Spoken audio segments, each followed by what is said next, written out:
Comme tous les Corses de bonne famille, les Bonaparte ont une maison en ville et une à la campagne. Ils ne sont pas riches pour autant, avec tous ces enfants à élever et à qui il faudra trouver une position.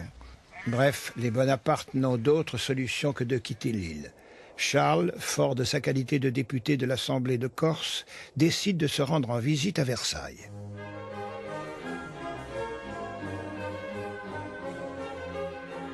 On n'a rien vu quand on n'a pas vu la pompe de Versailles. Louis XIV était toujours là. Chateaubriand. La dorure des lambris, embrasée par les rayons d'un soleil ardent, formait une espèce d'auréole sur la tête des souverains et de leurs enfants. La reine avait une passion, celle de la mode. Être la jolie femme la plus à la mode lui paraissait le titre le plus désirable. Mémoire de la comtesse de Boigne. À l'automne 1778, Napoléon Bonaparte met pour la première fois le pied en France. À 9 ans, le jeune boursier va intégrer le collège de Brienne, en Champagne.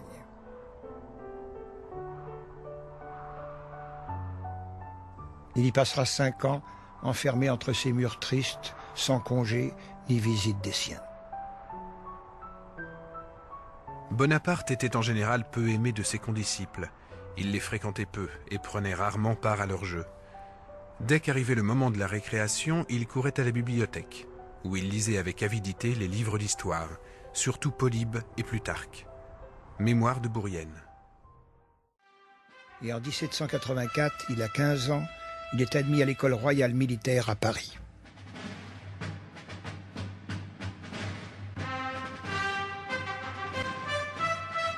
Inauguré quelques années plus tôt, cet établissement accueille les meilleurs élèves des 12 collèges militaires de province tels que Brienne.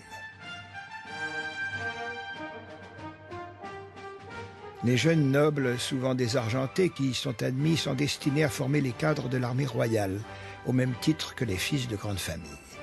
Et cela se manifeste dans le traitement qui leur est accordé. Le jeune Bonaparte est toujours aussi ombrageux et solitaire, mais ses talents évidents n'échapperont pas à certains de ses professeurs. Ce jeune homme ira loin s'il est favorisé par les circonstances. Un professeur de l'école militaire cité par Stendhal.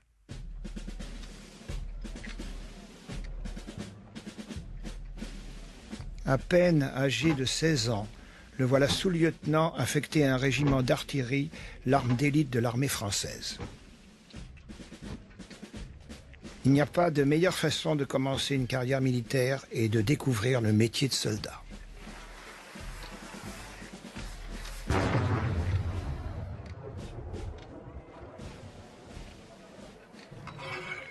Il apprend à fondre des canons, à façonner des affûts d'artillerie, à remplacer n'importe quel artilleur. Très vite, on va s'apercevoir que sur le terrain, c'est un officier très efficace. En même temps que ces travaux pratiques, il y a également de solides et éclectiques lectures. Il lit beaucoup d'histoire, beaucoup de mémoire militaire, du droit. Il lit un peu de science. Il a été très frappé par la lecture de Rousseau, la liberté, l'égalité et la suppression des privilèges. Il est en train, à ce moment-là, vraiment de se découvrir lui-même. Mais pour un petit officier corse, qu'est-ce qu'égalité veut dire? Avenir, réussite, ascension sociale, ce ne sont que des mots à cette époque-là. Les postes supérieurs sont réservés aux grands nobles, aux princes du sang, aux nobles de haute famille, alors que Napoléon vient d'une petite noblesse, d'une petite famille finalement, d'une noblesse pauvre. Puisque la carrière militaire ne peut lui offrir de quoi satisfaire ses vastes ambitions, il décide d'écrire. Il deviendra célèbre grâce à sa plume. Il en voulait beaucoup à ce système politique de le condamner à rêver. Il ne pouvait que rêver à un destin, il ne pouvait qu'écrire des romans. Il aurait voulu que ces romans deviennent sa vie, et ce n'était pas possible dans le système ancien. Il reste de ses écrits quelques essais historiques, dont une histoire de Corse et des ébauches de romans et de contes. Il se sait, il se pense, il se croit capable de grandes choses, appelé peut-être à un grand destin. Mais comment le croire dans la situation où il se trouve à l'heure actuelle? Il s'ennuie à mourir. Il s'ennuie à mourir. La Révolution va se charger de dissiper cette mélancolie.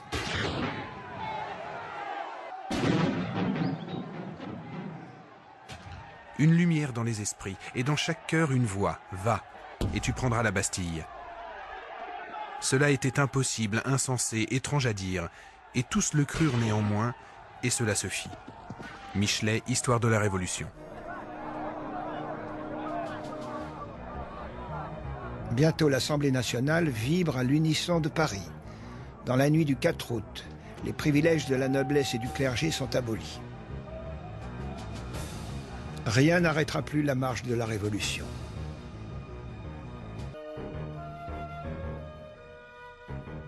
On peut en aucun cas faire de Bonaparte un révolutionnaire avant le début de la Révolution. Mais Bonaparte accueille la Révolution comme une bonne nouvelle. C'est presque quelque chose qui, je dirais, a une portée presque religieuse pour lui, au sens où tout d'un coup, il sent bien que la Révolution va ouvrir la société française. L'abolition des privilèges, le fait que la société française ne va plus connaître ces hiérarchies, toutes ces cascades de mépris et dont a beaucoup souffert le jeune Napoléon dans sa jeunesse. Bonaparte était un jeune homme de son temps et avoir 20 ans en 1789, c'est quelque chose d'extrêmement important. Ça marque aussi bien une destinée individuelle qu'une destinée collective.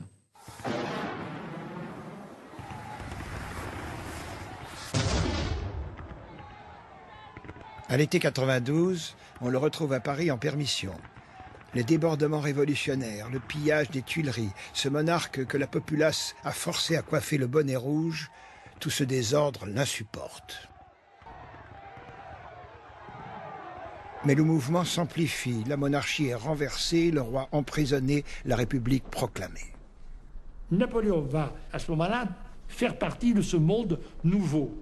Il cherche à jouer un rôle. Louis XVI a été guillotiné le 21 janvier 1793, une exécution qui sera suivie de celle de la reine et de milliers de ci-devant.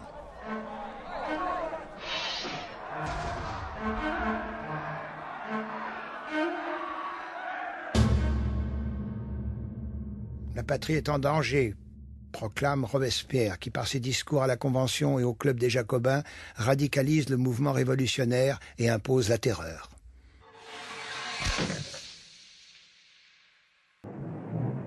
Au bord de la guerre civile, la France est en outre menacée à ses frontières par une coalition de la quasi-totalité de l'Europe.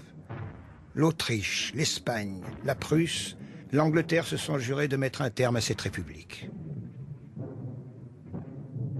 À son retour de Corse, Bonaparte a réintégré l'armée. Capitaine d'artillerie, il est nommé à Toulon, qui s'est révolté contre la Convention et a ouvert sa rade et son port à la flotte anglaise. Pour les en déloger, le jeune artilleur propose un plan très simple. S'emparer des forts qui commandent la rade pour forcer la flotte anglaise à fuir. Ses supérieurs refusent de l'écouter. Les généraux à Toulon étaient totalement incompétents. Heureusement, un général compétent a écouté le plan de Napoléon et a dit « bien sûr ». Ce général compétent, c'est Dugommier. C'est au talent et à l'ardeur du commandant de l'artillerie que je dois les savantes combinaisons qui ont assuré notre succès. Général Dugommier, commandant le siège de Toulon. La flotte anglaise quitte la rade précipitamment et Toulon est libéré. Récompenser et avancer ce jeune homme, car si on était ingrat envers lui, il s'avancerait tout seul. Lettre de Dugommier au comité de salut public.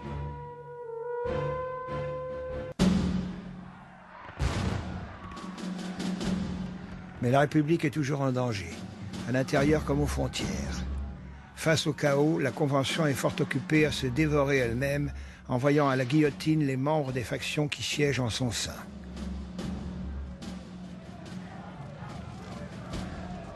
La machine s'emballe. Robespierre agit de plus en plus en maître absolu et aggrave la terreur par la loi du 22 prairial.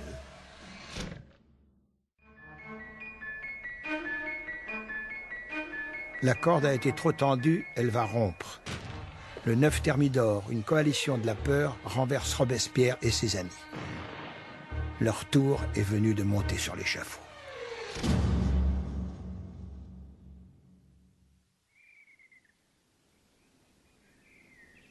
Un an plus tard, au printemps 1795, on retrouve Bonaparte à Paris.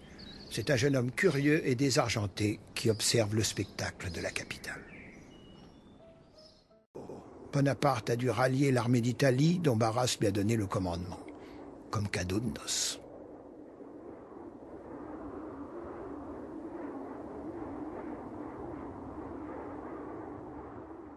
En face de lui, il va trouver la redoutable armée autrichienne et ses alliés piémontais. Comment va-t-il se comporter, lui qui n'a jamais commandé en chef devant l'ennemi? Tout le monde l'attend avec un peu de moquerie. On se gauche de lui, ce petit général de salon. Or, il arrive. Et en quelques secondes, les briscards qui sont là, les vétérans, ont compris. Il est le chef. L'armée d'Italie n'est pas dans une situation brillante. Depuis 2 ans, elle piétine, livrant des combats inutiles au pied des Alpes. C'était une armée d'indigents. Le pays en faillite ne pouvait les payer, ni les nourrir, ni les habiller. Il leur fallait pénétrer chez l'ennemi et y trouver ce dont il manquait. Bonaparte va s'adresser à ses troupes et dès sa première proclamation, il trouve le ton juste. Soldats, vous êtes nus, mal nourris. Le gouvernement vous doit beaucoup. Il ne peut rien vous donner. Votre patience, le courage que vous montrez au milieu de ces rochers sont admirables. Mais ils ne vous procurent aucune gloire. Aucun éclat ne rejaillit sur vous. Je veux vous conduire dans les plus fertiles plaines du monde. Vous y trouverez honneur, gloire et richesse. Bonaparte décide d'aller au-devant de l'ennemi malgré son énorme infériorité numérique, 38 000 hommes face à 63 000 Autrichiens et Piémontais. Son plan est d'une merveilleuse simplicité, séparer les Autrichiens des Piémontais pour les attaquer successivement, en commençant par l'armée du Piémont. Napoléon avait toujours pour principe d'essayer d'être en nombre supérieur sur un point donné. Donc d'essayer de diviser les ennemis, de les battre en détail, de façon à compenser l'infériorité numérique globale. Napoléon a toujours professé qu'on ne fait pas la guerre avec des théories. Vous faites ce que vous avez à faire et vous le faites vite. Il faut surprendre l'ennemi et l'assommer si c'est possible. En seulement 2 semaines, il remporte 6 batailles, fait des milliers de prisonniers et casse les reins de l'armée piémontaise. Il n'y a plus moyen d'y rien comprendre. Nous avons affaire à un jeune général qui est tantôt devant nous, tantôt derrière, tantôt sur nos flancs. Cette manière de faire la guerre est insupportable et viole tous les usages. Un prisonnier piémontais.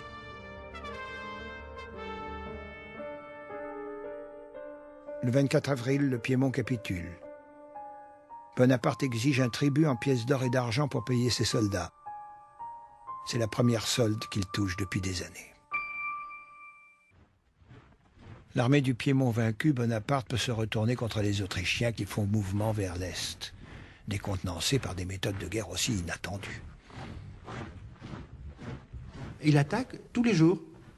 Il attaque même quand il y a de la neige, il attaque la nuit, il attaque quand il fait froid, alors que d'habitude, c'est pas la règle du jeu. Il cherche l'ennemi, il le combat, et alors que l'autre pense que ça va s'arrêter, lui continue. Le lendemain, il refait une bataille, le surlendemain, une autre bataille, et il surprend. Le 10, Bonaparte se porta sur Lodi à la tête de ses grenadiers. Le général autrichien a chargé 3 bataillons de Croates de défendre les ponts de l'Adda et a placé là 14 pièces. Bonaparte courut de sa personne jusqu'à l'entrée du pont et résolut alors de l'enlever d'assaut. Clausewitz, la campagne d'Italie.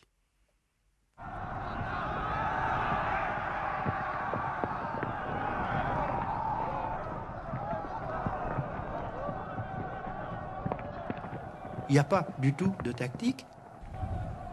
Quand il y a des troupes qui arrivent d'une manière si enthousiaste et si rapide, ça surprend l'ennemi. C'est l'enthousiasme, et on s'y lance, et tout le monde joue le jeu, et tout le monde risque la mort et passe.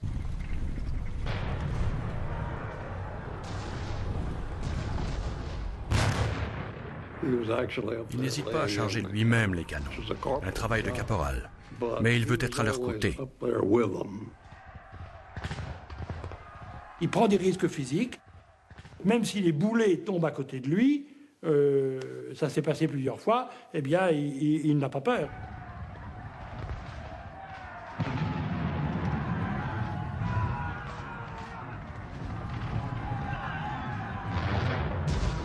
L'infanterie et l'artillerie autrichienne furent épouvantées par l'audace de l'attaque. Et bientôt, leurs armes devinrent silencieuses. Clausewitz. Le résultat est spectaculaire. Ce fut loin d'être une grande bataille, mais il avait su imposer sa volonté à ses hommes aussi bien qu'à l'ennemi.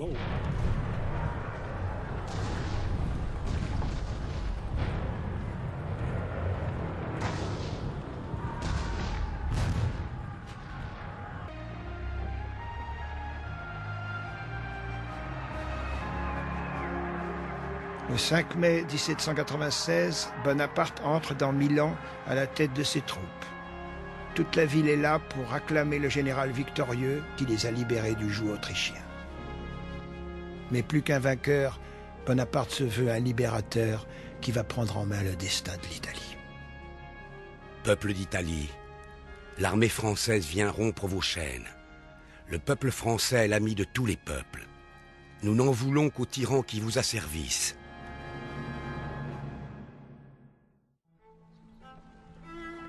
L'armée autrichienne qui a reçu des renforts constitue encore une menace réelle. Bonaparte va la poursuivre en lui assénant une série de coups violents, pour finir, en janvier 1797, par la bataille de Rivoli, qui durera 3 jours.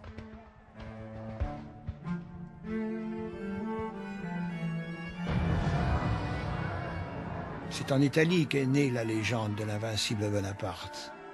Il s'est révélé un incomparable chef de guerre pendant cette campagne, mais il a aussi fait preuve d'un remarquable talent pour vanter ses mérites et promouvoir son image. Bonaparte, dès ses premiers succès, a compris qu'il ne suffit pas de remporter des victoires, il utilise l'image en sorte que ces victoires de l'armée d'Italie vont être connues en France. Napoléon, d'emblée, s'est composé un personnage.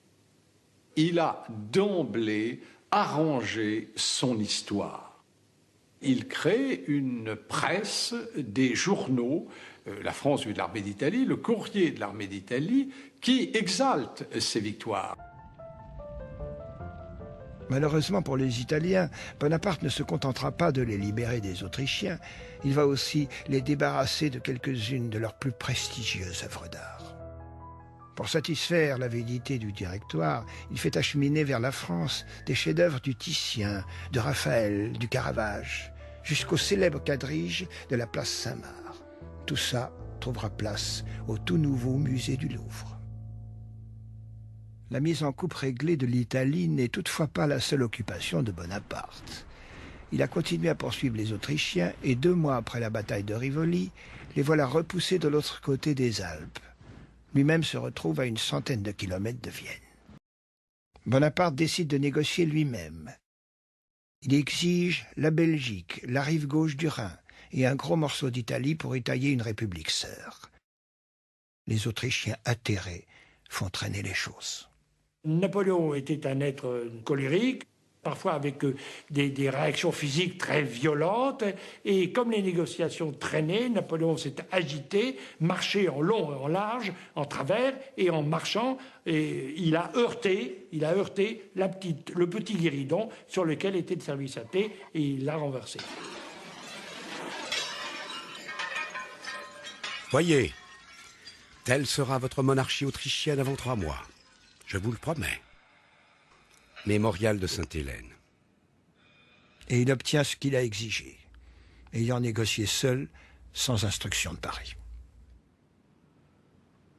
Il a vu que son intelligence, ses capacités étaient bien au-delà du militaire. Non seulement il est devenu un grand général, mais il est devenu un futur chef d'État possible. Et tout le monde s'en rend compte, non seulement en Italie, mais en France.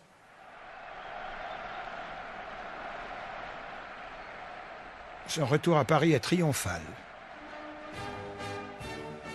Nous sommes à la fin de 1797 et le vainqueur de la campagne d'Italie vient remettre au directoire le texte du traité qu'il a conclu et qui met fin à la guerre en Europe. Seule l'Angleterre a refusé de désarmer. Il n'a que 28 ans et vient d'écraser avec son armée de va-nu-pieds la prestigieuse armée autrichienne sans perdre une bataille.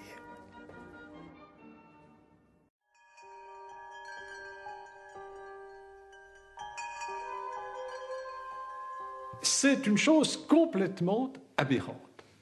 L'expédition d'Égypte est probablement l'expédition la plus folle de l'histoire de France. À peine débarqué, Bonaparte s'empare sans difficulté d'Alexandrie. Et le 3 juillet, il part avec ses troupes pour le Caire.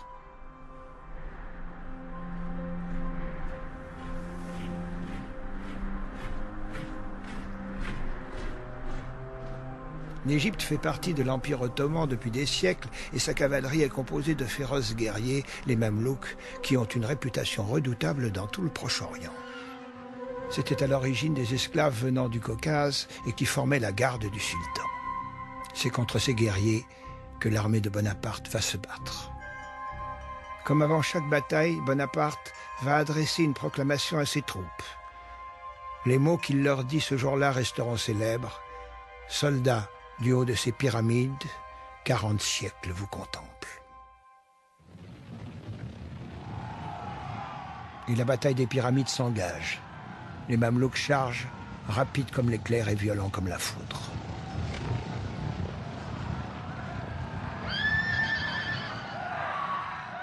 Les soldats de Bonaparte restent groupés pour recevoir la charge, retenant leurs tirs jusqu'à ce que les Mamelouks se trouvent à 50 pas de leur première ligne.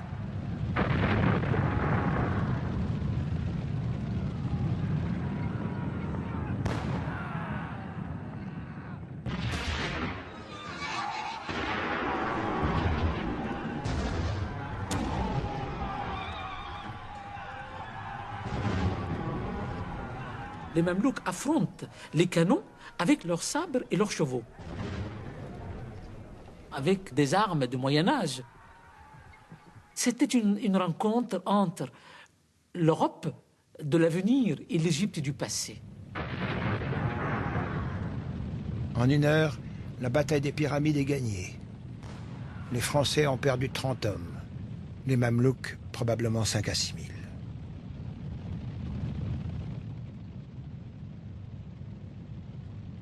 Je me suis pris à rêver. Je me voyais fondant une nouvelle religion. Comme Mahomet avec le glaive et le Coran. Nous allions l'épée dans une main, les droits de l'homme dans l'autre. Bonaparte. Un terrible coup de semonce allait mettre fin à ses rêves. 10 jours après la victoire des pyramides, un certain amiral Nelson cerne l'escadre française en rade d'Aboukir et la détruit. Bonaparte et son armée de 35 000 hommes sont désormais coincés sur le sol égyptien.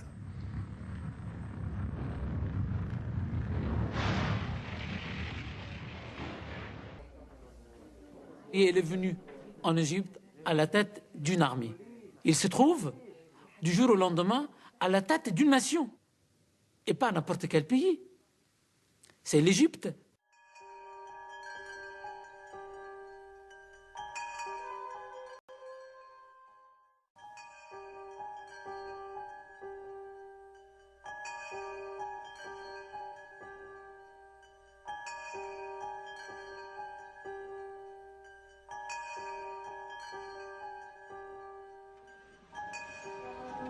Le directoire avait donné à Bonaparte le commandement d'une expédition militaire et scientifique. C'est cette partie scientifique de la mission qui sera à coup sûr la mieux remplie. Les savants de toutes disciplines qui l'ont accompagné vont accomplir une œuvre incomparable de topographie et de classification.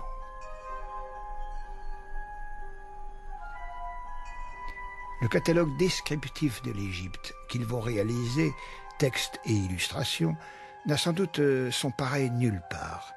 Toutes les disciplines sont concernées, zoologie, archéologie, musique, rites funéraires, sculpture, peuplement. Et cette découverte qui aura des suites considérables.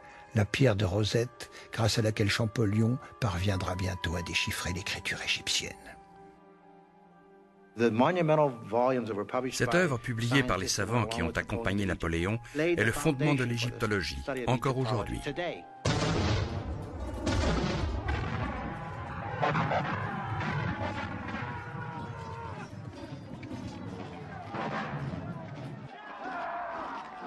Le 14 février 1799, Bonaparte part avec 14 000 hommes pour conquérir la Syrie. Le sultan turc a en effet déclaré la guerre sainte contre les Français. Et Bonaparte, comme d'habitude, prend les devants. Il enlève Jaffa sans coup férir avant de faire le siège de Saint-Jean d'Acre. Les assauts successifs contre la ville échouent et les pertes françaises sont lourdes, bientôt aggravées par la peste. Bonaparte doit abandonner le siège et se replier vers le Caire à la tête d'une armée décimée et démoralisée. L'armée arrive à un stade de démoralisation très grand. À mesure que le temps passe, on se demande pour quelle raison on se trouve en Égypte. La République n'est pas menacée. On voit les camarades mourir de la peste, de la dysenterie, de toute une série de maladies. De retour au Caire, il refuse de reconnaître l'étendue de son désastre. D'ailleurs, les seules nouvelles d'Égypte qui parviennent en France sont glorieuses. Bonaparte a secrètement préparé son départ. Et le 23 août 1799, il s'embarque à l'insu de tous. Soldats, les nouvelles d'Europe me décident à partir pour la France. Il m'est pénible de quitter des soldats que j'aime, mais cette absence ne sera que momentanée.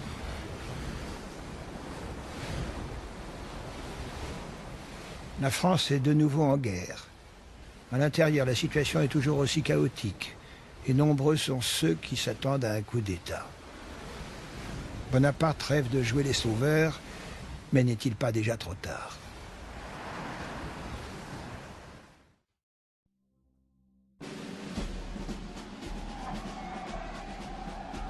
Le 9 octobre 1799, lorsqu'il débarque à Fréjus, il est accueilli comme un héros. Désastre militaire, l'Égypte est un triomphe médiatique. Dans les théâtres, qu'est-ce que l'on joue? L'expédition d'Égypte, la victoire des pyramides.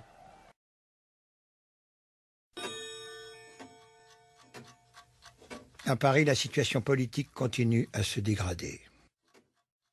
Le Directoire, qui siège au Palais du Luxembourg, craint d'être renversé. Et Sieyès, le plus actif des 5 directeurs, décide de prendre les devants. L'intention de Sieyès est de tenter un coup d'État légal pour réviser la Constitution. Pour cela, il a besoin d'un sabre. Sans la certitude d'avoir les armées pour soi, on ne peut rien faire. Pour le reste, Sieyès n'a pas prévu grand-chose, si ce n'est de substituer un autre nom à celui du Directoire devenu odieux, Mémoire de Talleyrand. Ce coup d'État tel que le prévoit Sieyès est un coup d'État politique dont Sieyès est le maître d'œuvre et où le sabre n'est en fait qu'un adjuvant au cas où les choses tourneraient mal. Mais le général Bonaparte n'a qu'un rôle d'appui dans ce coup d'État. Sieyès et Bonaparte passent à l'action le 9 novembre 1799. Le célèbre 18 Brumaire. On partait du principe que les chambres accepteraient de se saborder et nommeraient un gouvernement provisoire chargé de repartir à zéro et de rédiger une nouvelle constitution. On pensait que les baïonnettes n'auraient jamais à être sorties des fourreaux et qu'aucun coup de feu ne serait tiré. En un mot, Sieyès et Bonaparte ne veulent pas prendre le pouvoir. Ils veulent que celui-ci leur soit offert. Et pour mener à bien leur plan, les 2 comploteurs ont un allié dans la place, le président du Conseil des 500, Lucien Bonaparte, le frère de Napoléon. Le Conseil des Anciens, sous prétexte de l'agitation qui régnait dans Paris, transféra le corps législatif à Saint-Cloud. On se flattait par là de prévenir tout obstacle au plan concerté. La garde directoriale, une foule d'officiers généraux et de militaires de tout grade, se portèrent à Saint-Cloud.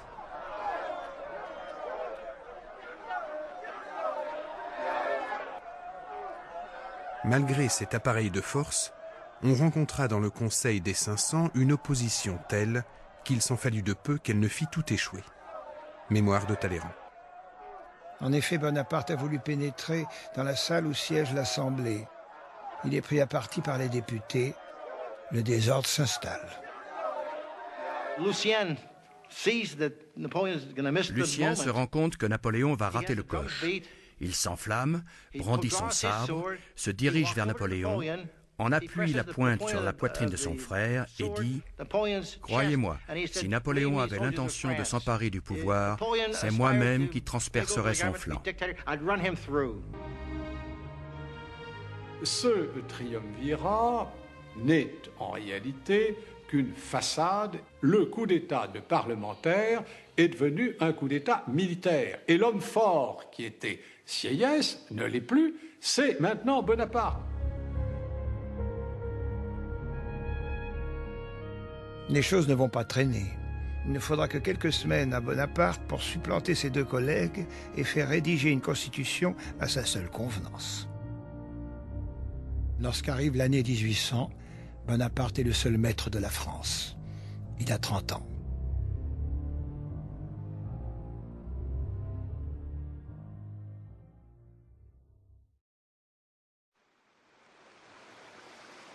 La guerre a porté Bonaparte au pouvoir, et la guerre va lui permettre de s'y maintenir.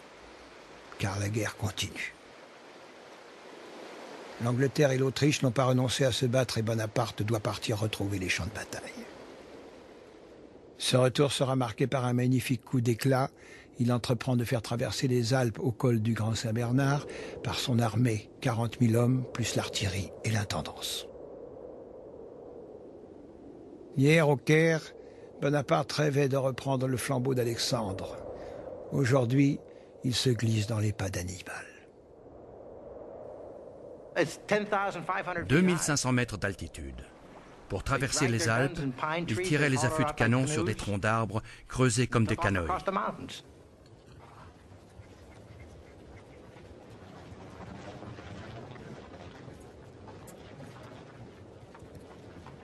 La route est enneigée, le col couvert de glace. Il ne faudra pourtant que 6 jours aux Français pour passer de l'autre côté des Alpes. Le matin du 14 juin, voici les Français face aux Autrichiens. À Marengo, à moins de 100 km de Milan.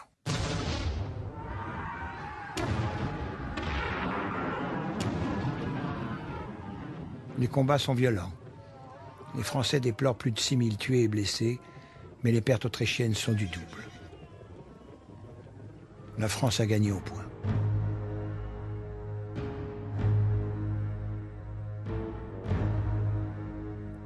Mon pouvoir dépend de ma gloire, et ma gloire repose sur mes victoires. Bonaparte cité par Roederer.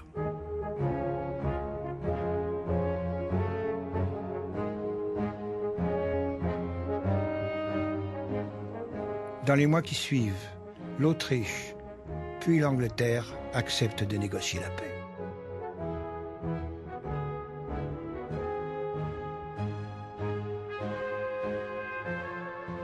Ça fait 6 mois seulement que Bonaparte est au pouvoir. Et il y a toujours des gens en France qui ont vu passer beaucoup de régimes politiques qui duraient 1 an et qui se disent que pour l'instant, Bonaparte, ça peut être quelque chose de très court. Après Marengo, ce n'est plus tout à fait la même chose. Bonaparte devient vraiment, dans l'opinion publique et aussi dans l'opinion de la classe dirigeante, quelqu'un qui va durer. Bonaparte va profiter de cette embellie pour consolider son pouvoir. La Constitution est à nouveau amendée pour le nommer consul à vie. Il est temps de montrer au monde qu'on peut être un soldat et aussi un bâtisseur.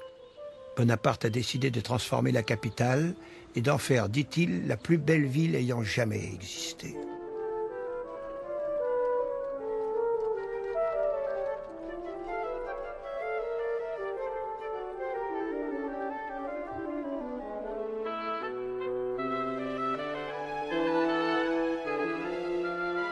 Et il ne se contentera pas d'embellir Paris.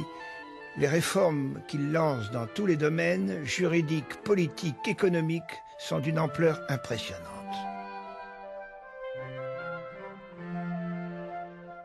La France va complètement se réorganiser en 2 ans. Quand il prend le pouvoir en France, il arrive avec une idée complète de ce que doit être un pays moderne. Il s'intéresse aussi aux arts plastiques et à la musique. Les plus grands esprits européens, Goethe, Hegel, Byron, Beethoven, célèbrent la gloire du premier consul, incarnation des idéaux et des espoirs de la Révolution.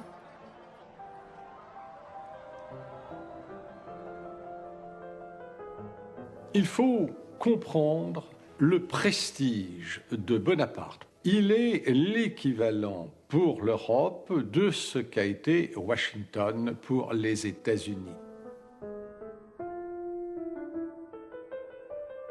Rédigé pendant le consulat, le Code civil est l'élément essentiel de la politique d'ordre et de sécurité que le premier consul veut établir. Les droits et les devoirs des citoyens, ça c'est une invention de la Révolution. Mais il n'y avait pas un texte central, il fallait que ces droits et les devoirs du citoyen donnent naissance à un grand système social, juridique, social, pour permettre à la société de fonctionner. Dès 1801, Bonaparte décide de rétablir une paix religieuse fortement troublée pendant la Révolution et il négocie et signe avec le pape un nouveau concordat. Ma politique est de gouverner les hommes comme le grand nombre veut l'être. C'est en me faisant catholique que j'ai fini la guerre de Vendée, en me faisant musulman que je me suis établi en Égypte. Si je gouvernais un peuple de juifs, je rétablirais le temple de Salomon. Déclaration au Conseil d'État. Avec son pouvoir de premier consul, il semble avoir entre les mains l'autorité suprême. Oui, il a tout, sauf quelque chose d'important, la pérennité, la durée. S'il meurt, tout ce qu'il a fait tombe. Enfin, l'Empire veut donc assurer cette pérennité de son œuvre, mais c'est surtout par là le moyen de dire les transformations qui ont eu lieu en 1789 sont irréversibles.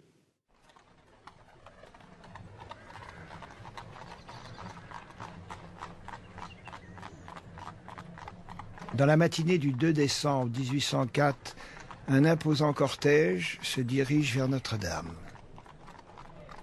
Un Senatus consulte a soumis au vote de la nation, qui l'a massivement approuvé, la proposition suivante. Le gouvernement de la République est confié à un empereur. Napoléon est empereur héréditaire des Français. Malgré le froid, des milliers de spectateurs enthousiastes se sont massés sur le passage du cortège et devant la cathédrale. Les tapisseries et les étendards dont ses piliers et ses murs sont recouverts font plus penser à la scène d'un théâtre profane qu'à un sanctuaire chrétien. Bonaparte tient à ce que son couronnement soit consacré par l'Église. Pour cela, pas de meilleur moyen que la présence du pape.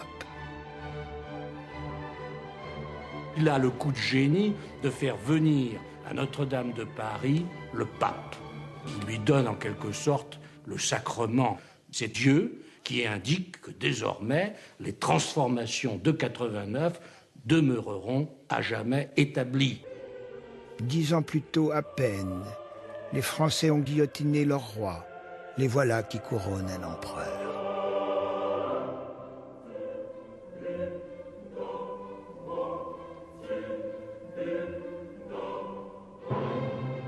Prenant sa couronne des mains du pape, il la place sur sa tête.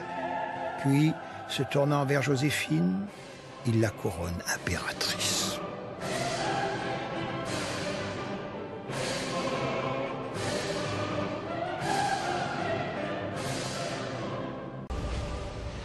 Porté par la vague révolutionnaire, le petit officier corse a volé de victoire en victoire, jusqu'à devenir l'égal des Césars.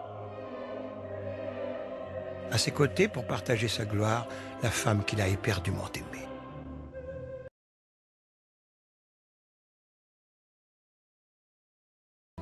Au moment où Napoléon s'est couronné empereur, la France et l'Angleterre sont à nouveau en guerre depuis le 18 mai 1803. L'Angleterre a été l'âme de cette ligue permanente contre la France, qui n'a cessé d'exister depuis 1793 jusqu'en 1815. Mémorial de Sainte-Hélène. Il y a toujours un profond antagonisme entre la mer et la terre, entre la force du continent représentée par Napoléon et la force de la mer et du commerce international représentée par l'Angleterre. C'était forcé que la guerre reprenne entre l'Angleterre et la France.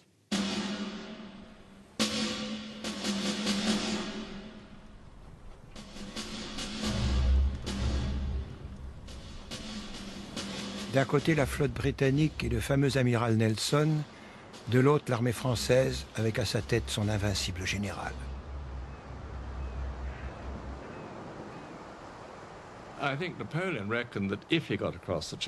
Napoléon a pensé que s'il parvenait à traverser la Manche, ses chances étaient excellentes. Et il avait sans doute raison. Nous n'avions pas d'armée et lui paraissait invincible. Il disait que je sois maître de la Manche pendant 6 heures et je serai le maître du monde. Pour les Anglais, il n'y a pas de limite aux prouesses de Napoléon. Il est aussi bien capable de voler au-dessus de la Manche que de creuser un tunnel pour passer en dessous.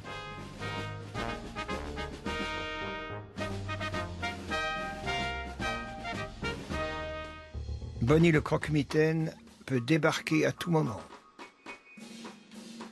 Les caricatures de lui dans les journaux étaient abominables. Lui, c'était le m'as-tu-vu corse et Joséphine, une « on a tout vu d'elle ». On le présentait comme un nain osant défier la puissance britannique. Et en même temps, les mamans faisaient peur à leurs enfants en les menaçant de bonnie s'ils ne faisaient pas leur prière.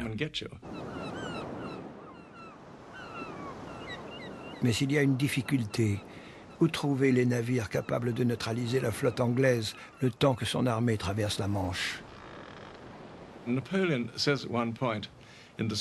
D'ailleurs, Napoléon aurait dit plus tard, « Partout où j'allais, je trouvais devant moi la marine britannique. » Et en août 1805, il comprend que l'invasion de l'Angleterre n'est pas possible.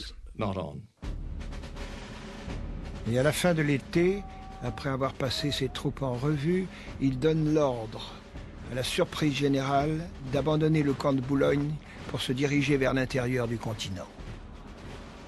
Les hostilités, en effet, ont repris. L'Autriche et la Russie ont rejoint l'Angleterre dans la guerre, et une armée russe, forte de plusieurs dizaines de milliers d'hommes, fait route pour s'unir aux Autrichiens. Il faut faire vite pour aller à leur rencontre.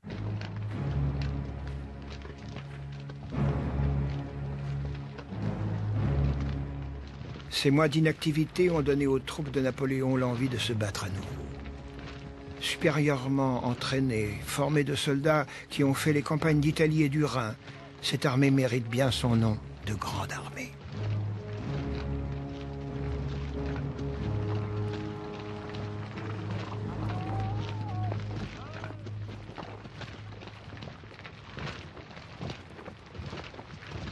Les grognards, comme Napoléon aime à les appeler, sont d'exceptionnels combattants, et ce qui est peut-être mieux encore, des marcheurs increvables. Le petit caporal a inventé une nouvelle façon de faire la guerre au roi.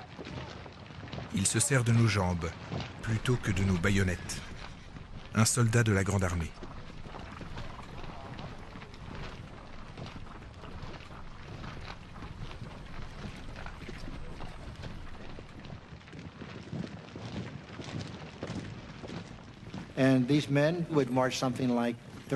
Ces hommes pouvaient marcher une 50aine de kilomètres par jour.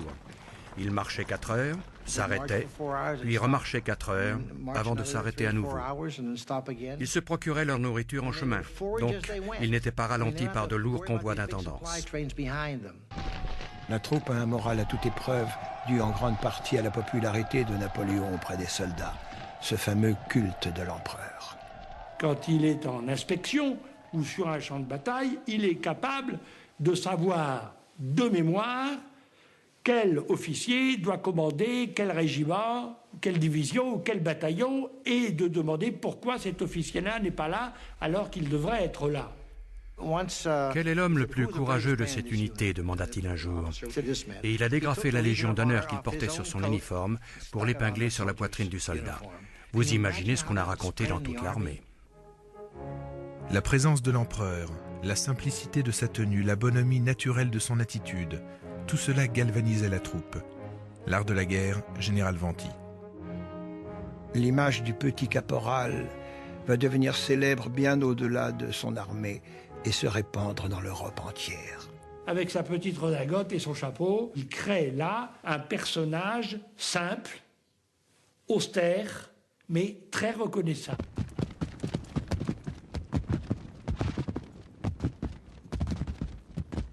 Napoléon demandait beaucoup à ses hommes, mais jamais autant que ce qu'il exigeait de lui-même. Il lui arrivait de monter à cheval jusqu'à 10 heures de suite sans descendre de sa monture, même pour se nourrir. Durant ses campagnes, il couchait sous la tente ou à la belle étoile, au lit à 8 heures et debout 4 heures plus tard, pour dicter ses ordres ou écrire à Joséphine, lui dire qu'il n'existe pas d'autre femme pour lui, ou encore à quel point il l'aime et la désire.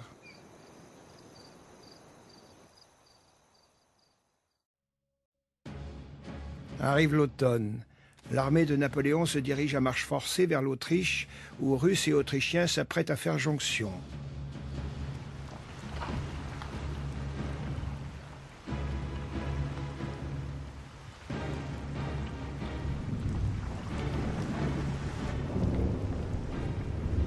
Les deux armées coalisées ont une supériorité numérique énorme, près de 2 pour 1.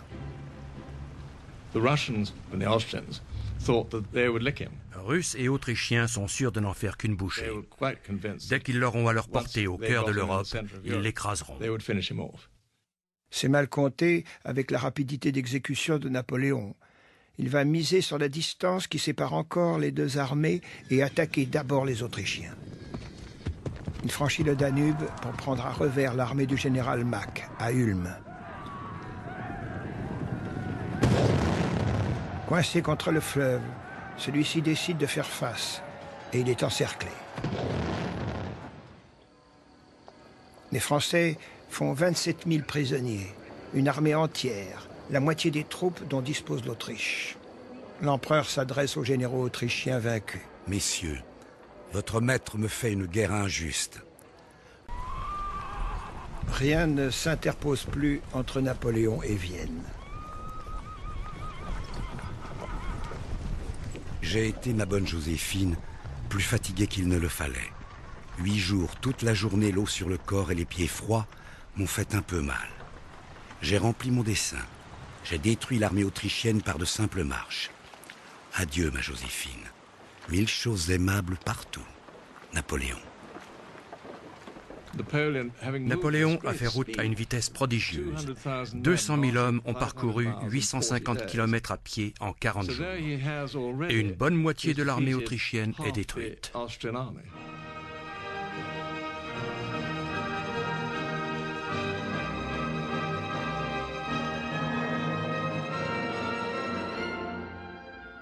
Le 14 novembre 1805, Napoléon entre dans Vienne que François II a fui à la hâte.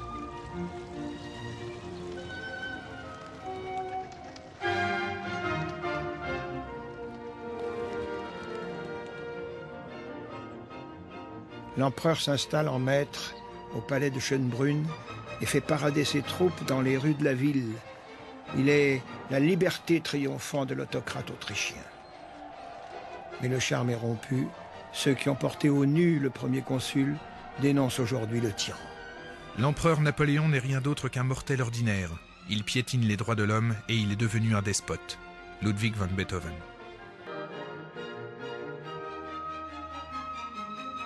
Beethoven se prend à regretter d'avoir dédié à Bonaparte sa 3e symphonie et il efface lui-même de la partition le nom du premier consul.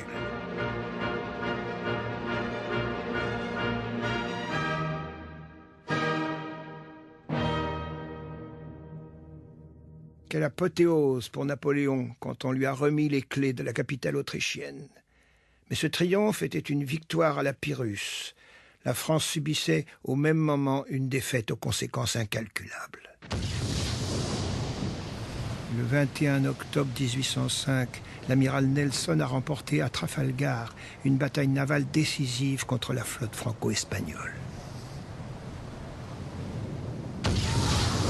Nelson mourra au combat, mais si l'Angleterre a perdu le plus grand de ses marins, elle a établi ce jour-là une suprématie navale que la France ne sera plus jamais en mesure de lui contester.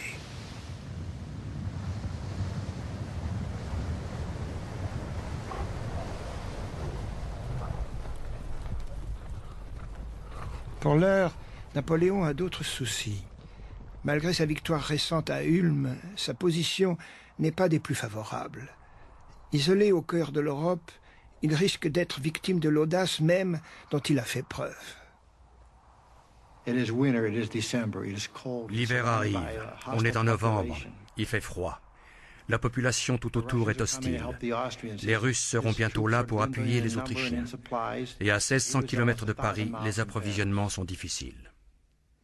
Le continent européen est comme un énorme piège prêt à se refermer sur la Grande Armée. La Prusse est sur le point d'entrer en guerre à son tour, et le 22 novembre, les armées russes et autrichiennes ont enfin fait leur jonction. Ils sont désormais 90 000 contre 75 000 Français. Tout individu sensé aurait abandonné et essayé de trouver un arrangement. En fait, il n'y avait que deux possibilités, reculer ou avancer. Napoléon ne reculait jamais. Alors il s'est dit, allons-y pour encore une bataille.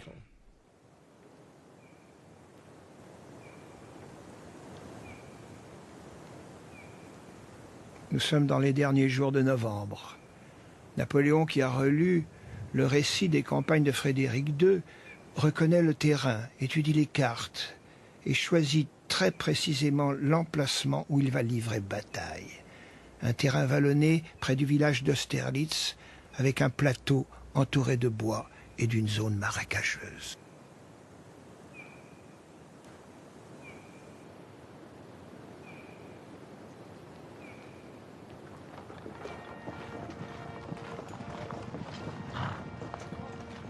L'armée russe compte 70 000 hommes commandés par le tsar en personne.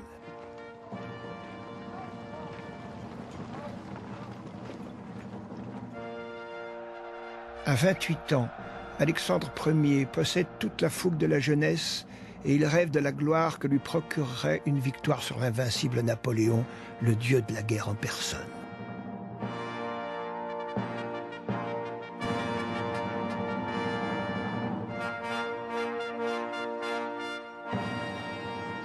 Il y a un côté mystique chez lui et il a l'idée que le destin lui a donné une mission à remplir et d'organiser l'Europe et de vaincre la Révolution.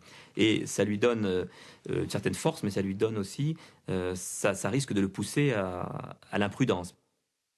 Napoléon sait que s'il parvient, malgré son infériorité numérique, à pousser le tsar à l'attaquer où et quand il le veut, il a une bonne chance de l'emporter.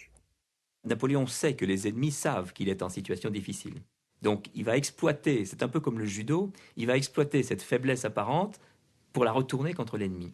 Il va faire croire à l'ennemi qu'il a peur. Le champ de bataille choisi par Napoléon est dominé par une hauteur qui s'élève en pente douce, le plateau de Pratzen. Si je voulais contenir l'ennemi, c'est là que je prendrais position. Mais ce ne serait qu'une bataille ordinaire. J'entends obtenir un succès définitif. Napoléon a son état-major. Sa manœuvre sera la suivante. Alors que son centre contrôle le plateau de Pratzen, il va délibérément sacrifier cette position pour inciter les Russes à attaquer là. Donc, en conservant simplement une mince ligne de défense sur son aile droite, il retire ses troupes du plateau et laisse l'adversaire s'en emparer. Les Russes se sont dit, c'est gagné. On tient les hauteurs au sud où les Français sont peu nombreux, on va les attaquer là et bousculer toute leur armée. Napoléon avait bien jaugé son adversaire. Devant son état-major, le tsar se prononce pour une attaque immédiate. Aux côtés du tsar, il y a Koutouzov, un vétéran qui combattait déjà dans l'armée russe sous le règne de Catherine II. Koutouzov a essayé de modérer les ardeurs du tsar. Il sentait le piège. Il n'a peut-être pas exactement compris, mais il a senti. C'était un vieux renard. Mais revenons à la veille de la bataille. Dans la soirée du 1er décembre, après avoir dîné de son plat préféré, pommes de terre frites et oignons, l'empereur passe ses troupes en revue. Il est particulièrement calme et de bonne humeur. Voilà la plus belle soirée de ma vie, dira-t-il avant de rentrer sous sa tente. Les acclamations des soldats ont fusé sur son passage. Vive l'empereur! Longue vie à l'empereur! Et les hommes allument des torches qu'ils brandissent pour acclamer leur général. Le camp français tout entier est comme illuminé.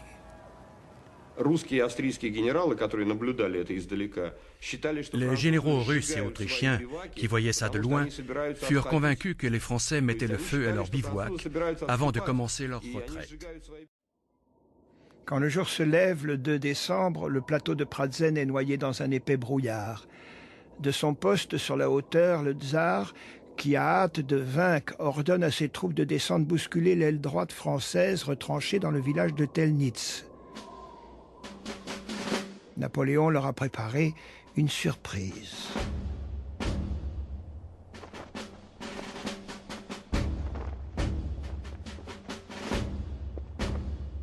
Il a fait venir secrètement de Vienne 2 divisions qui ont couvert les 120 km en 2 jours. Et il leur fait prendre position là où l'adversaire les attend le moins.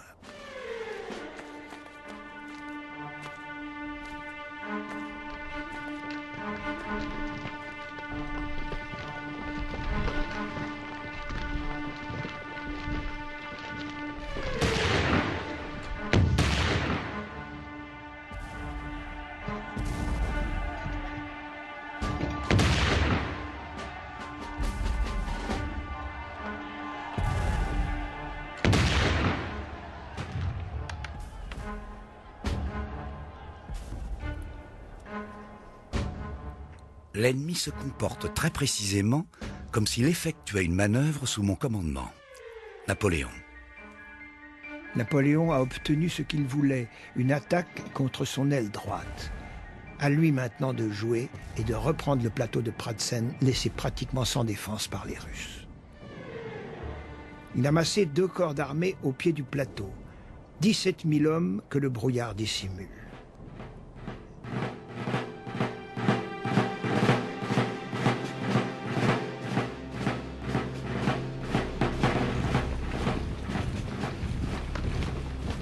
Il donne l'ordre d'avancer. Un coup de vent pour déchirer ce voile, dit-il, et la guerre est finie.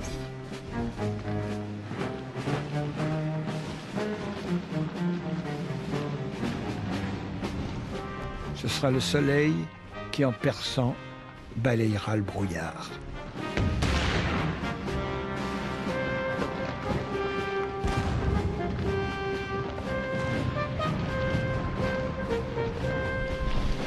Pour le tsar, qui a pris position tout en haut du plateau, ces soldats sont comme une apparition.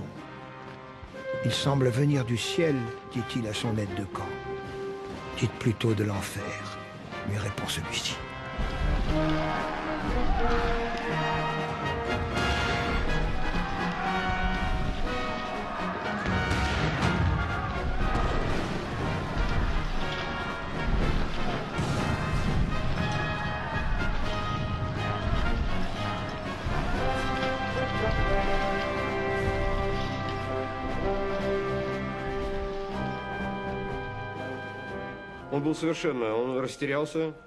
Alexandre ne savait plus quel parti prendre. Il était complètement perdu. Et il a également perdu tout contrôle sur sa propre armée. Ça a été la panique complète sur le plateau et lui n'a plus participé à la bataille. Se croyant attaquant et se voyant attaqué, l'ennemi s'est regardé comme à demi battu. 30e bulletin de la Grande Armée. À 9h30 du matin, les Français sont les maîtres du plateau de Pratzen, d'où ils vont prendre les ennemis à revers et les balayer. À 5h du soir, tout est terminé.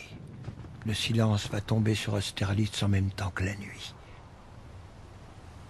Napoléon ne pouvait rêver plus somptueuse célébration de son couronnement que cette formidable victoire. Le bilan des pertes est lourd. On déplore 9000 tués et blessés du côté français, 16 000 chez les Russes et les Autrichiens. Ce qui reste de l'armée russe écrasée repart vers la Russie. Quant à l'arrogant François II, dont la famille règne sur le Saint-Empire depuis 4 siècles, il va devoir s'abaisser à demander une paix humiliante aux petits parvenus corses, cet empereur de l'année d'avant. Napoléon est en fait un artiste. Et la chose militaire a toujours été traitée par lui comme par un artiste. Donc il invente une situation où la situation lui est imposée par les événements, il réfléchit et il trouve une solution. Mais il aime la guerre, c'est vrai, il aime la guerre, mais il aime la guerre comme un art. Soldats, je suis content de vous. Vous avez à la journée d'Austerlitz justifié tout ce que j'attendais de votre intrépidité. Soldats, lorsque je vous ramènerai en France, mon peuple vous reverra avec joie. Et il vous suffira de dire « J'étais à la bataille d'Austerlitz » pour qu'on réponde « Voilà un brave ». Proclamation à la Grande Armée.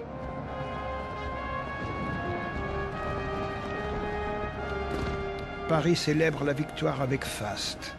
Elle est si éclatante qu'elle devrait garantir, semble-t-il, une paix durable.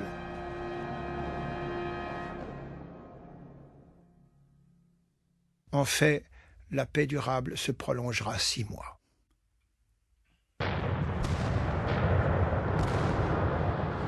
Cette fois, c'est la Prusse qui a choisi d'affronter l'empereur. L'affaire ne va pas traîner.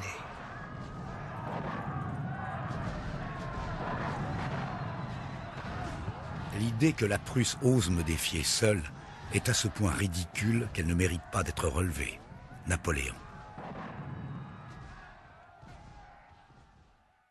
3 semaines à peine, et 2 batailles vont lui suffire pour mettre les Prussiens à genoux. Iéna, Auerstedt, 25 000 tués ou blessés, 140 000 prisonniers.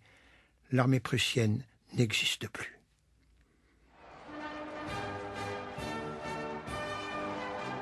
Et Napoléon fait une entrée triomphale dans Berlin aux accents révolutionnaires de la Marseillaise. Le voici dans son rôle préféré, incarnant la France des droits de l'homme, de cette France qui libère les peuples opprimés.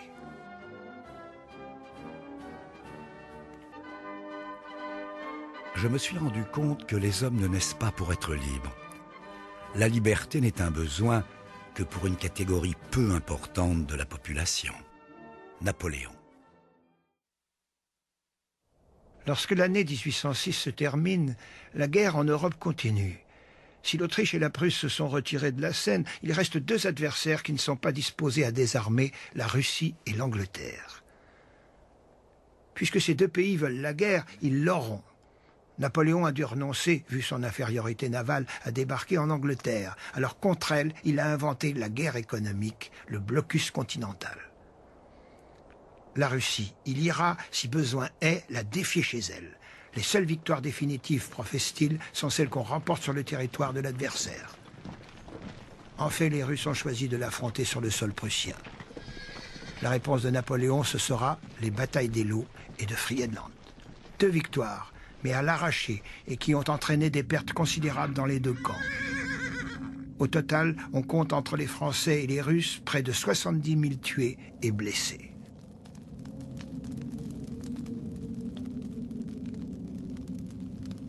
Ce n'est plus la guerre, c'est de la boucherie. Lettre d'un général russe au tsar. Les 2 armées sont exsangues et les 2 empereurs acceptent de se rencontrer. L'entrevue aura lieu à Tilsit 10 jours seulement après Friedland. Pour bien montrer qu'ils traitent sur un pied d'égalité parfait, il a été décidé que la rencontre aurait lieu en terrain neutre, un radeau ancré au milieu du Niémen, le fleuve qui tient lieu de frontière entre l'Europe et la Russie. И встречаясь с Наполеоном Le tsar, quand il a rencontré Napoléon, n'avait qu'une seule idée en tête, trouver une solution pacifique qui soit avantageuse pour lui. Et la première chose qu'il ait dit à Napoléon en français, c'est « Sire, je haïs les Anglais autant que vous. Sire, я ненавижу англичан так же, как и вы. » Et Napoléon lui a répondu « Alors la paix est faite. »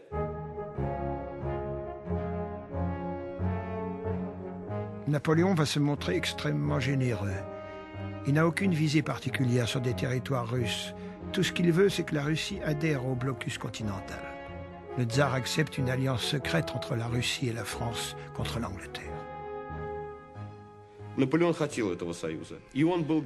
tenait essentiellement à cette alliance, et il était prêt à de grandes concessions pour y parvenir. L'alliance franco-russe obligerait, pensait-il, l'Angleterre à traiter. Et l'Europe trouverait enfin la paix.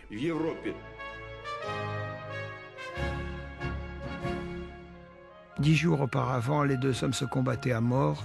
Voilà qu'ils sont devenus les meilleurs amis du monde. Au moment de quitter Alexandre, Napoléon est convaincu de s'être fait plus qu'un allié, un véritable ami. Ça a été une énorme erreur de sa part. Napoléon était convaincu d'avoir séduit Alexandre, sans pouvoir imaginer que celui-ci n'avait aucune intention de respecter leur accord. Napoléon considérait la paix de Tilsit comme une apothéose pour lui et pour son empire. Et à son retour à Paris en juillet 1807, il sera accueilli avec enthousiasme.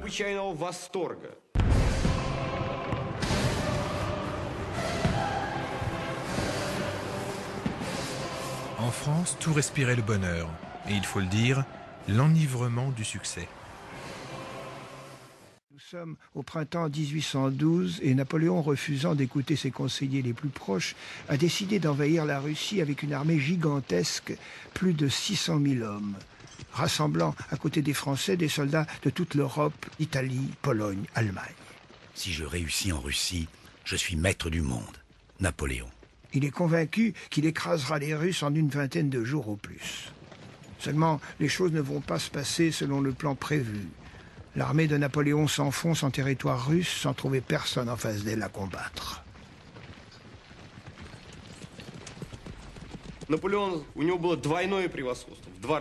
L'armée de Napoléon était 2 fois plus nombreuse que les troupes russes. Il y en avait tant que les Russes n'osaient pas les affronter. Ils ont organisé leur retraite parce qu'ils n'avaient pas d'autre choix. Mais en se retirant, ils affaiblissaient en fait l'armée napoléonienne.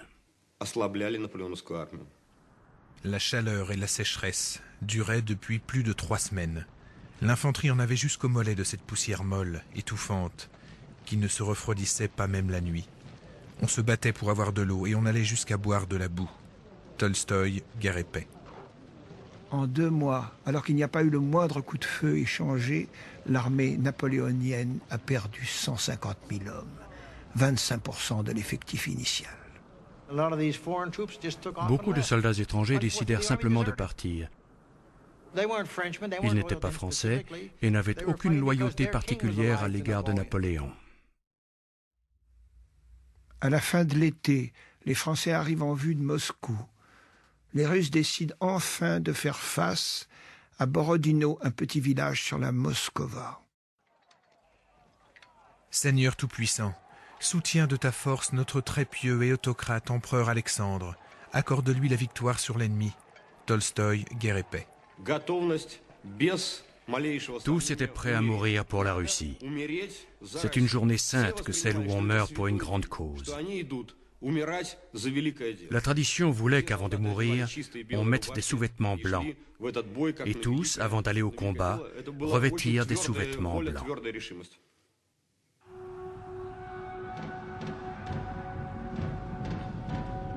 La bataille de Borodino fut une mêlée sanglante. Napoléon jeta son armée contre les Russes en un assaut frontal, sans s'embarrasser des subtilités stratégiques d'hier.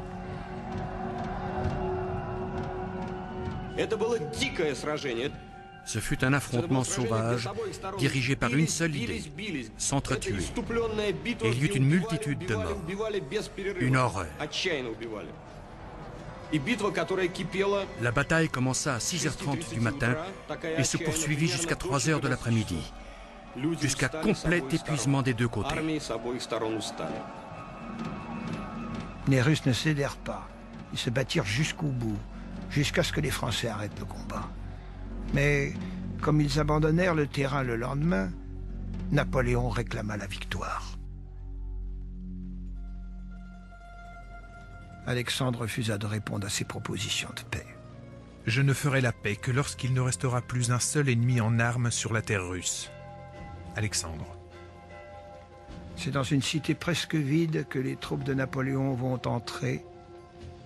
Et le même soir, Moscou commence à brûler. Toutes les fictions de l'incendie de Troie jamais n'égalèrent la réalité de celui de Moscou. C'était littéralement un océan de feu. J'ai défait des armées, mais je n'ai pas vaincu les flammes. Le destin a été plus fort que moi. Mémorial de Sainte-Hélène. Ce sont les Russes eux-mêmes qui ont incendié Moscou. Et cet incendie était le pire coup porté à l'armée de Napoléon. Il ne pouvait plus rester là.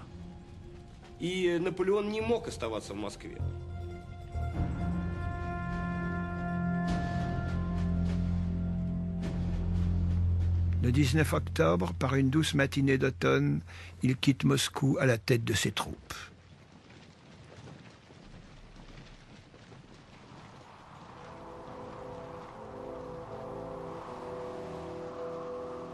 Trois semaines plus tard, la neige commence à tomber. L'hiver russe est en avance.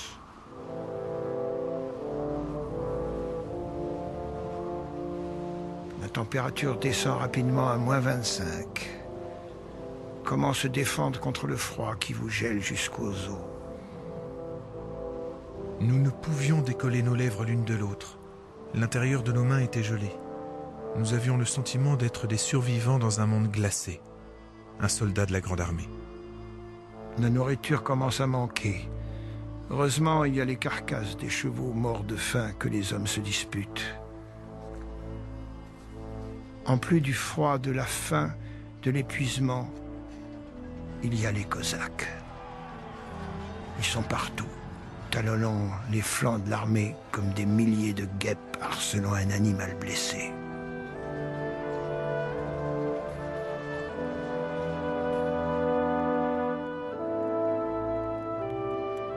Napoléon est le témoin impuissant de cet interminable drame où périt son armée. Il transporte autour du cou un sachet contenant du poison. Ne voulant pas courir le risque de rester vivant entre les mains des ennemis, il s'était fait donner ce paquet, dont la dose, l'avait-on assuré, était plus que suffisante pour tuer 2 hommes. Mémoire de Colincourt.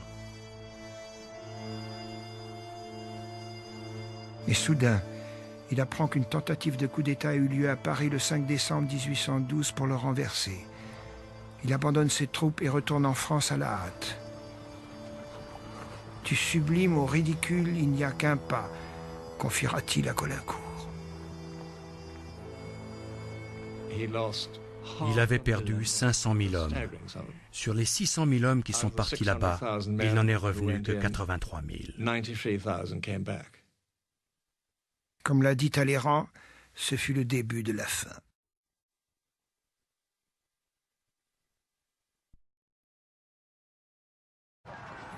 L'Angleterre, la Prusse, la Russie et la Suède se sont rassemblés pour la curer. Napoléon va se battre contre les armées coalisées au cours d'une nouvelle campagne en plein cœur de l'Europe. Il faisait face ici, puis là, puis ailleurs encore, sans espoir de l'emporter, mais se battant quand même. À l'automne 1813, Napoléon livre à Leipzig une terrible bataille qui durera 3 jours. Face à un adversaire 2 fois plus nombreux, il s'affirme à nouveau comme un remarquable stratège. Mais tout ce qu'on retiendra, c'est sa défaite.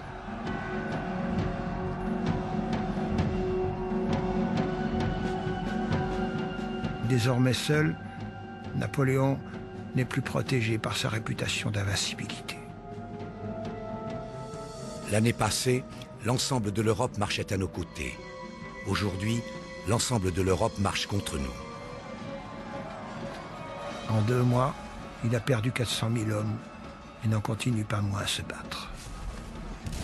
Au début de 1814, les Alliés franchissent la frontière française. Napoléon retrouve à la tête de ses troupes tout son brio passé, mais ce n'est qu'un combat d'arrière-garde. Que peuvent ces 85 000 hommes contre 350 000 soldats alliés? Le 31 mars, les Alliés défilent sur les Champs-Élysées. La défaite est totale. Et le 12 avril, Napoléon rédige son acte de renonciation au trône.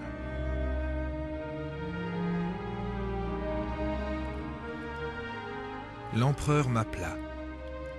Il se dépitait, se plaignait du lent effet de la préparation qu'il avait prise. Il appelait la mort, avec plus de ferveur qu'on n'en a jamais mis à demander la conservation de la vie. Avant de partir pour l'exil, il descend le grand escalier de Fontainebleau. Il veut dire adieu à sa garde. Généraux, officiers, sous-officiers et soldats de ma vieille garde, je vous fais mes adieux. Depuis 20 ans, je suis content de vous. Je vous ai toujours trouvé sur le chemin de la gloire. Je ne puis vous embrasser tous, mais j'embrasserai votre général. Venez, général. Qu'on m'apporte l'aigle. Cher aigle, que ces baisers retentissent dans le cœur de tous les braves. Adieu, mes enfants. Mes vœux vous accompagneront toujours. Conservez mon souvenir.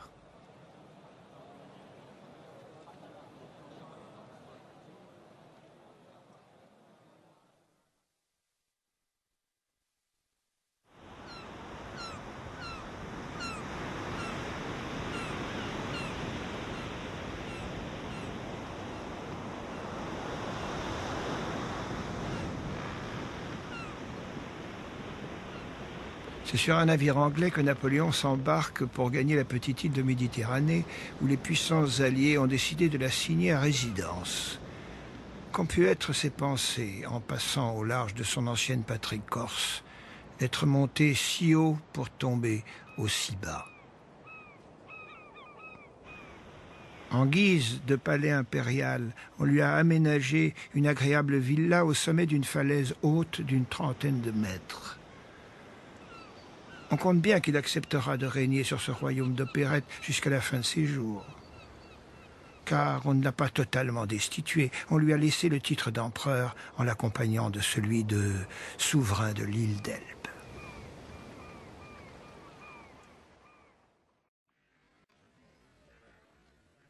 Mais bientôt Napoléon va se lasser de jouer au souverain sur un théâtre aussi réduit. Il ne cesse de regarder du côté de la France, convaincu que celle-ci ne supportera pas longtemps la réaction royaliste et ce Louis XVIII que les vainqueurs lui ont imposé. Il observe et il attend. Pendant 10 mois. Jusqu'au 26 février 1815, où n'y tenant plus, il s'embarque pour la France avec une poignée de fidèles. Une fois de plus, il fait confiance à son étoile.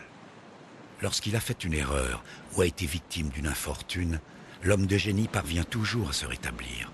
Napoléon. Le plus délicat aura été de déjouer la surveillance des navires anglais. Une fois débarqué à Golfe-Juan, il n'y a plus entre Paris et lui que l'armée royale. 6 jours plus tard, alors qu'il est près de Visil, il trouve en face de lui un régiment d'infanterie chargé de lui barrer la route. Il décide de s'avancer seul au devant de la troupe. Soldats du 5e, je suis votre empereur. Reconnaissez-moi. S'il en est un parmi vous qui veut tirer sur son empereur, il peut le faire. Me voici. Des cris unanimes s'élèvent des rangs des soldats. Vive l'empereur, longue vie à l'empereur.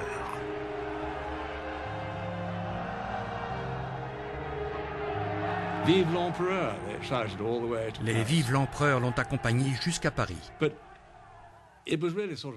Mais c'était absurde. Il n'avait aucune chance.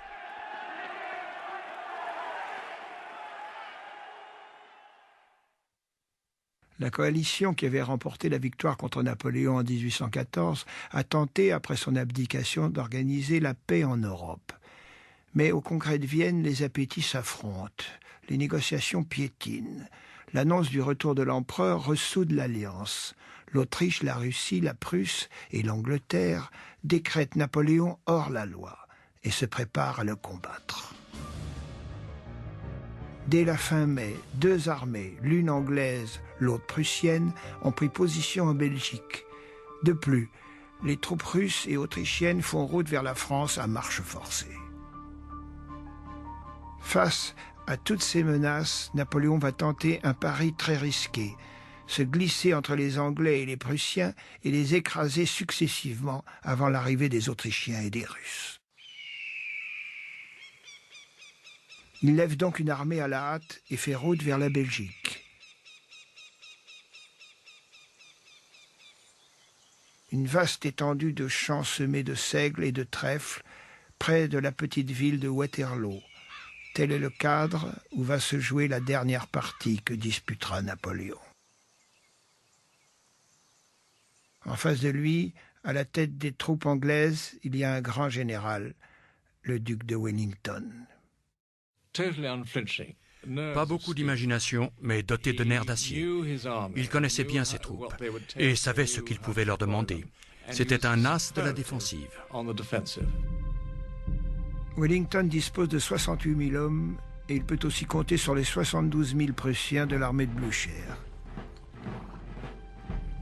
Celui-ci est Napoléon, qu'il a écrasé à Iéna et l'a fait prisonnier.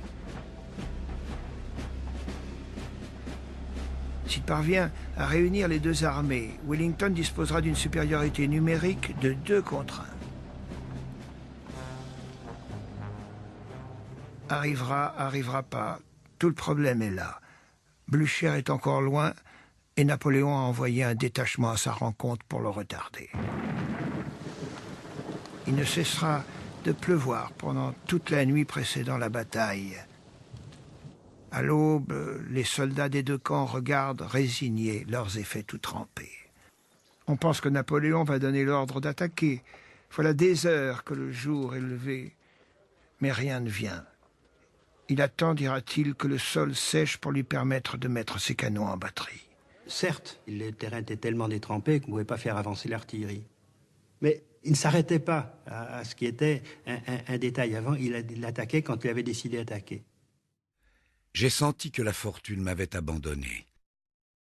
Je n'avais plus en moi le sentiment très fort que le succès était assuré.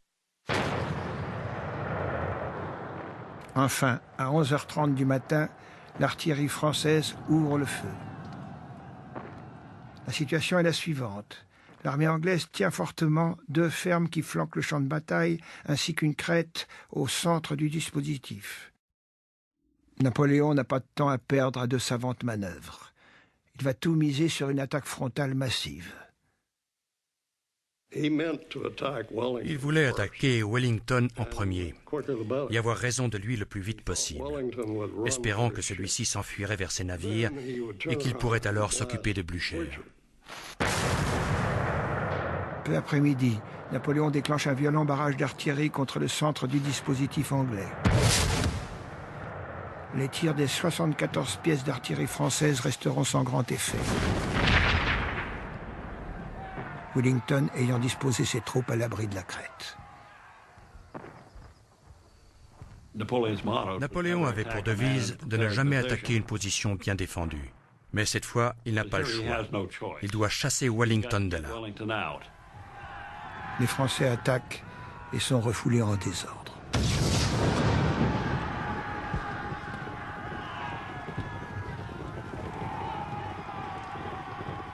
Les Anglais étaient en bonne position sur le plateau et malgré tout, Napoléon les a attaqués de front. Ce qui était presque, enfin, peut-être pas suicidaire, mais en tout cas exposé à perdre beaucoup de soldats. Mais l'avant-garde prussienne approche. Il faut enfoncer les lignes anglaises à tout prix. C'est au tour de la cavalerie de charger, conduite par le maréchal Ney, le brave des braves.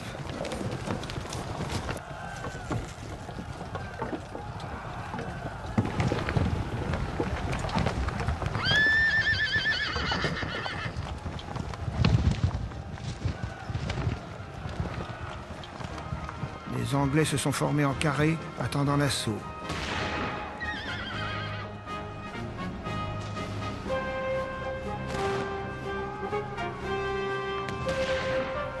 Les hommes n'arrêtent pas de tomber autour de Ney, qui, indifférent au danger, multiplie les charges. Il est convaincu qu'une charge de plus, une dernière, lui donnera la victoire.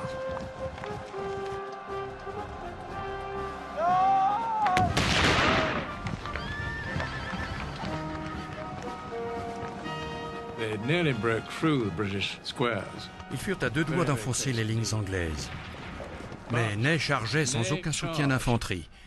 C'était comme de lancer une colonne blindée sans infanterie pour l'appuyer.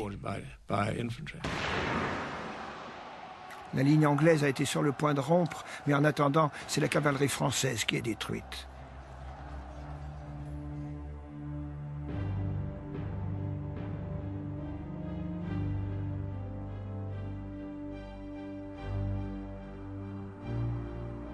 Alors que le soleil commence à descendre à l'horizon, Napoléon aperçoit au loin des colonnes de soldats, les Prussiens dans leurs noirs uniformes.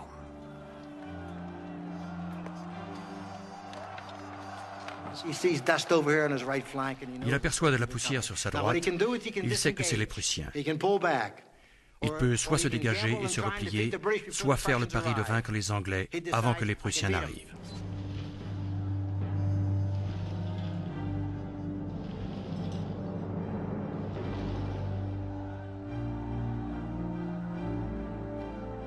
Il lance à l'assaut son ultime réserve, la garde impériale.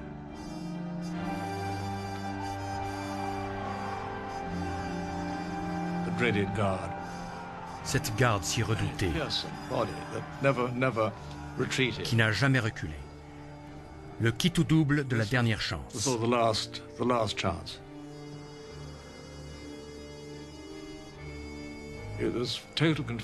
La confusion était à son comble. Le brouillard, la fumée des explosions. Et ces personnages qui, tels des automates, ont commencé à avancer.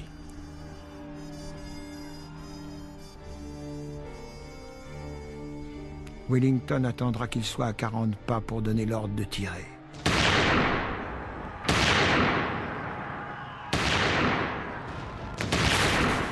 Le premier rang français est décimé.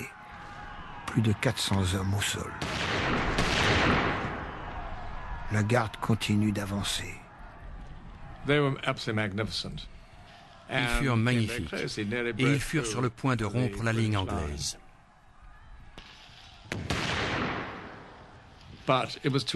Mais il était trop tard. Pour la première fois dans l'histoire des guerres napoléoniennes, la garde a vacillé et même reculé en criant « Sauve qui peut, chacun pour soi ». Et la rumeur s'est répandue dans les rangs, la garde recule. Puis, comme pour porter la panique à son comble, les Prussiens arrivent. Les Prussiens, ça a vraiment été la dernière goutte d'eau. Napoléon dut retirer des troupes de son centre pour leur faire face. D'ailleurs, le vainqueur, c'est Blücher. Sans son arrivée, je ne pense pas que Wellington aurait pu gagner. La bataille a duré à peine une dizaine d'heures, un long après-midi d'été.